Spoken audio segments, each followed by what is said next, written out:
At her estate in Belmont, near Venice, Portia complains to her servant Nerissa that she's aweary of this great world.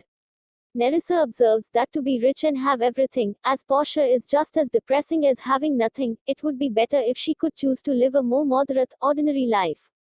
Like Antonio in the first scene, Portia complains to her trusted friend about being sad.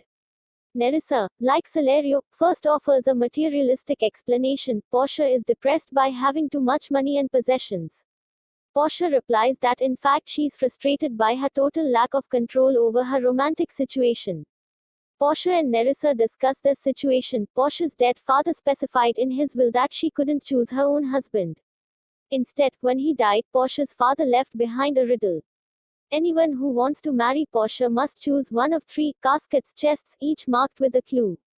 One is made of gold, one of silver, and one of lead.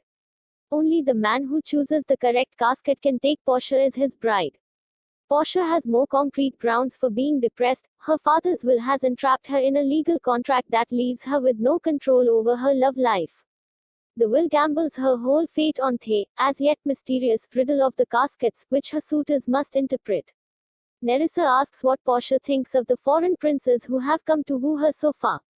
Nerissa lists their names, and Portia mocks them one by one.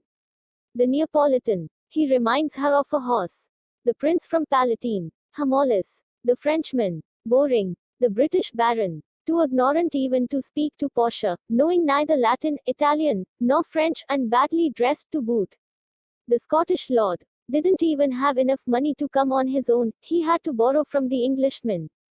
The German duke's nephew. A drunk who is little better than a beast. Nerissa observes that, in any case, Portia is safe because none of these suitors has agreed to try his hand at the riddle. Portia resolves, in turn, that despite her frustration, she will obey her father's decree.